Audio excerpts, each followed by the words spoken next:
जय श्री राम दोस्तों, मैं रीना चौहान आप सभी का स्वागत करती हूँ लड्डू गोपाल जी का यूट्यूब चैनल एसआर के टिप्स में। कैसे हैं आप सब? आशा करती हूँ अच्छे होंगे, स्वस्थ होंगे, मस्त होंगे। तो लड्डू गोपाल जी के यूट्यूब चैनल से अगर आप जुड़ना चाहते हैं तो जल्दी से एक सब्सक्राइब कर दीजिए और बेल आइकन प्रेस कर दीजिए, जिससे कि लड्डू गोपाल जी की प्यारी प्यारी वीडियो घटनाएं आपको मिल सके। तो चलिए वीडियो शुरू करते हैं। अगर वीडियो पसंद आए तो एक लाइक और कमेंट जरूर करिएगा। देखिए दोस्तों, आज हम लड्डू गोपाल जी को भोग कैसे लगाएं, किस तरह से लगाएं, किस नियम का हमें पालन करना चाहिए, तो आज हम इसी बारे में बातें करेंगे। वीडियो को आप पूरा जरूर सुने, क्योंकि तभी आपको समझ में आएगी बातें कि मैं इस तरह से क्यों कह रही हूँ। तो देखिए दोस्तों, लड्डू गोपाल जी को जब हम भोग लगाते हैं तो सबसे पहली जो बात है वो ये है कि उनके जो बर्तन होते हैं वो अलग होने चाहिए। ये नहीं कि उसी में आप खाते हो उसी में गोपाल जी को लगाते हो, ऐसा बिल्कुल भी ना करें। चाहे छोटे छोटे एक दो ही बर्तन रखें, लेकिन रखें अलग। छोटे हो या बड़े, वो आपकी सामर्थ्य के अनुसार है। पीतल के लो, स्टील के लो, जैसी भी आपकी व्यवस्था हो आप वैसा ही लें। इसके साथ बर्तन साफ करने के लिए गोपाल जी के लिए जो भी आप साबुन सरफ जिसका भी आप यूज़ करते हो वो भी अलग रखें। ठीक है, ऐसा नहीं कि जिससे आप अपने बर्तन साफ करते हो उसी से गोपाल जी के करो, ऐसा भी बिल्कुल भी मत करना। ठीक है, पूजा के बर्तन हो, लड्डू गोपाल जी के बर्तन हो, इनके लिए अलग ही व्यवस्था आपको करनी चाहिए। अब बातें करते हैं कि गोपाल जी को भोग किस तरह से लगाना है। देखिए, गोपाल जी का जो हम भोग लगाते हैं, सबसे पहले तो आप इस बात को ध्यान में रखिए कि आप जो भोग लगा रहे हैं वो लहसुन प्याज का ना हो, कि ये बिल्कुल भी नहीं होना चाहिए, क्योंकि हमारे बाल गोपाल इन चीज़ों का भोग नहीं लगाते हैं। ठीक है, आप अपने लिए लहसुन प्याज का बनाते हो तो उनके लिए आप कुछ भी बना सकते हो। पराठा बना सकते हो, चीला बना सकते हो, कुछ भी। अगर आपके पास नहीं है तो आप घी बूरा का थोड़ा थोड़ा सा रखकर उसका भोग लगा सकते हो, या ये भी नहीं है तो आप दूध का भोग लगा सकते हो, माखन का भोग लगाते हो। कुछ भी अगर आपके पास व्यवस्था नहीं है, ऐसे समय पर कभी कभी हो जाता है, तो आप सिर्फ और सिर्फ मिश्री का भोग लगा सकते हो। ठीक है, तो आप इस चीज़ का बहुत ज़रूरी ध्यान रखें।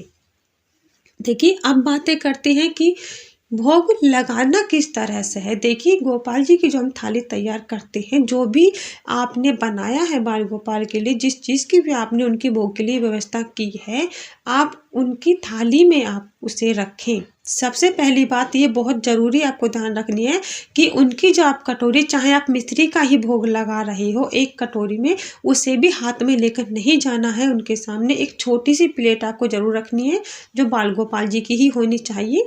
जैसे कि मैंने बताया कि अलग उनके बर्तन होने चाहिए, तो आपको वो कटोरी प्लेट में रखकर तब उनके सामने जाना है। ऐसा नहीं कि हाथ में कटोरी ली और लो खा लो, ऐसे नहीं करना है। देखिए, एक मान सम्मान की वाली बात यहाँ आती है हमारे बाल गोपाल को, तो मान सम्मान भी आपको बहुत ज़रूरी है जो उनको देना है भाव के साथ साथ। ठीक है, तो प्लेट में कटोरी रखकर आप उनके सामने जाएं और उनसे अनुरोध, उनसे आग्रह करें कि हे बाल गोपाल, उनसे विनती आप करें कि हे बाल गोपाल, कि आप भोग लगाइए, मैं आपके लिए भोग लेकर आई हूँ। बड़े प्रेम भाव से आप भोग लगाइए, जिस तरह से आपने माता सबरी के बेरों से अपनी भूख मिटाई और बड़े प्रेम भाव से आपने वो खाए। जिस तरह से आपने विदुर जी के घर साग खाया, उसी तरीके से जो भी हमने आज आपके लिए बनाया है, उसी प्रेम भाव से आप ये खाइए और हमको भी आशीर्वाद दीजिए कि हम भी भोग लगाएं, क्योंकि आपके बिना हम भी भोग नहीं लगाते हैं, हमको बिल्कुल भी अच्छा नहीं लगता है। तो इस तरह के भाव आप करते हुए गोपाल जी को भोग लगाएं। दूसरी बात क्या है कि देखिए दोस्तों, जब आप गोपाल जी के सामने प्लेट उनकी लेकर जाते हो भोग वाली, जिसमें आपने गोपाल जी का भोग रखा है, तो उस प्लेट को रखकर उनके सामने नहीं आना है। देखिए, उनके सामने बैठना है, प्लेट रखनी है, इस तरह से विनती उनसे करनी है, और फिर अपने हाथों से 2 3 4 5 कम से कम आपको निवाले अपने हाथ से गोपाल जी को खिलाने हैं। ठीक है, 5 निवाले कम से कम आपको जरूर खिलाने हैं बैठकर। उसके बाद फिर आपको थोड़ी देर के लिए बैठना है आंखें बंद कर और फिर उठ जाना है। अगर आपके पास समय है तो आप प्लेट वहीं रखी रहने दें और बाद में आकर आप उसे उठा सकते हैं। और अगर आपके पास समय नहीं है, आप जल्दबाजी में हो, तो थोड़ी देर आप आंखें बंद कर बैठे और फिर साथ के साथ प्लेट को ले जाएं और गोपाल जी से कहिए कि गोपाल जी अब आपने भोग लगा लिया, अब आप आराम करिए और मैं बच्चों को भी खाना दे देती हूँ और फिर मैं भी खाना खा लूँगी। और अगर आपको किसी चीज़ की ज़रूरत हो तो मुझे इशारा दे देना। इतना कहकर आप आ जाए और फिर अपने काम में लग जाएं। देखिए, इतना आपको ज़रूर करना है लड्डू गोपाल जी का भोग लगाते समय, फिर हमारे बाल गोपाल को किसी तरह की कोई परेशानी नहीं होगी।